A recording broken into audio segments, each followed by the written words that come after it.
We all feel lonely sometimes. When there is no one to sit next to for dinner, when we move to another city, when no one has time for us on weekends. However, over the past few decades, this episodic feeling of loneliness has become chronic for millions of people. It has become chronic. In the UK, 60% of people aged 18–34 say they often feel lonely. In the US, 46% of the total population regularly feels lonely. We live in the most connected era in human history, and yet, more people than ever before feel lonely. Loneliness is not the same as loneliness. You can be blissful in solitude. You may hate every second you spend with your friends. Loneliness is a purely subjective and personal emotion. If you feel lonely, then you are lonely. There is a common stereotype that loneliness occurs only in people who do not know how to communicate. Stereotype. However, population studies show that social skills are largely unrelated to the social connections of adults. Loneliness can happen to anyone.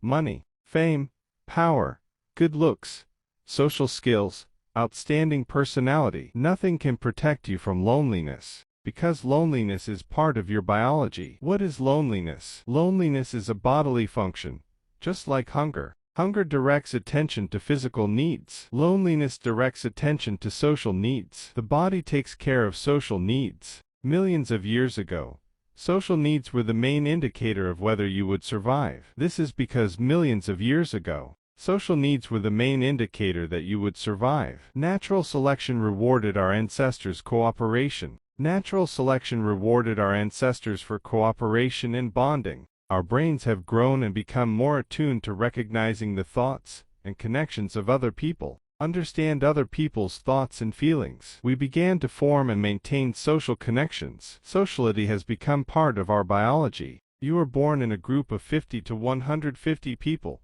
You tend to stay together for the rest of your life. You get enough calories and stay safe and warm. It was almost impossible to take care of the offspring alone. Being together meant surviving. Loneliness meant death. Therefore, getting along with others was extremely important. For your ancestors, the most dangerous threat to survival was not being eaten by lions and being ostracized for failing to understand the social atmosphere of the group. To avoid this, your body has invented social pain. This type of pain is an evolutionary adaptation to rejection. This is a kind of early warning system. Your ancestors considered rejection more painful. They were more likely to change their behavior when they were rejected, and they remained in the tribe. On the other hand, those who did not change were ostracized and possibly died. So rejection hurts. And moreover, this is why loneliness is painful. These mechanisms bind us together until humanity builds a new world for itself. The other side of the modern world. The spread of loneliness as we see it today began at the end of the Renaissance. Western culture has begun to focus on the individual. Intellectuals broke away from the collectivism of the Middle Ages.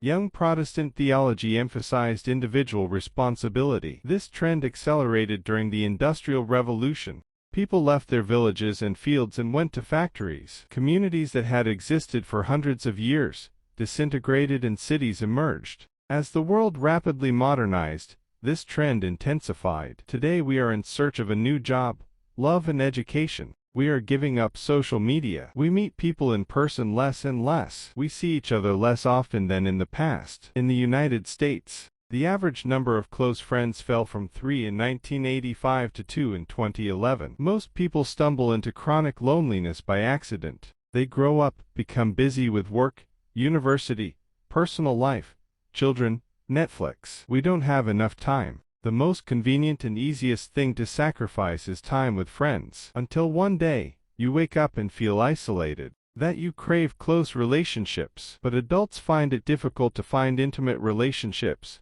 Loneliness becomes chronic. People get along just fine without things like iPhones and spaceships. Our bodies and minds are virtually unchanged from what they were 50,000 years ago. We are still biologically designed to lean on each other. How loneliness kills. Large studies have shown that stress caused by chronic loneliness. It is one of the most detrimental phenomena a person can experience. Loneliness speeds up aging and makes cancer more deadly, accelerates the onset of Alzheimer's disease and reduces immunity. Loneliness is twice as deadly as obesity. It's like smoking a pack of cigarettes a day. The most dangerous thing is that, Once it becomes chronic, it becomes self-sustaining. It becomes self-sufficient. Physical and social distress share a common mechanism in the brain. Both feel threatened. Therefore, social pain leads to immediate defensiveness when it is inflicted on you. This leads to this. When loneliness becomes chronic, the brain goes into self-defense mode. You begin to feel danger and hostility everywhere. But that is not all. Research has shown that, when we are alone, our brains become more sensitive and alert. The brain becomes more sensitive and alert to social cues, and at the same time he becomes less able to interpret them correctly. We pay more attention to other people, but our ability to understand others decreases. The part of the brain that recognizes faces goes haywire. Become more likely to classify neutral faces as hostile. You become distrustful of others too. Loneliness regarding other people's intentions towards you. Begin to assume the worst about other people's intentions towards you. Because of this hostile perception of the world, you become self-centered. You become self-centered to protect yourself. As a result, you become colder than you actually are. As a result, you seem colder and uncommunicative than you really are. Coping strategies. If loneliness is firmly established in your life, the first thing you can do is become aware of the vicious circle you are in. It usually looks like this. Loneliness leads to stress and sadness. This leads to selective attention to negative interactions with other people. This leads to attention to negative interactions with other people. As a result, thoughts about yourself and others become more negative, and behavior changes. Avoidance of social interaction. Increased insulation. This cycle becomes more and more difficult, and each time it becomes more difficult to break out of it. Because they feel isolated, they sit in class far away from other students, don't answer friends' phone calls. They refuse invitations to join them. We each have our own story to tell about ourselves, and if your story is about being ostracized by people, others will pick up on it.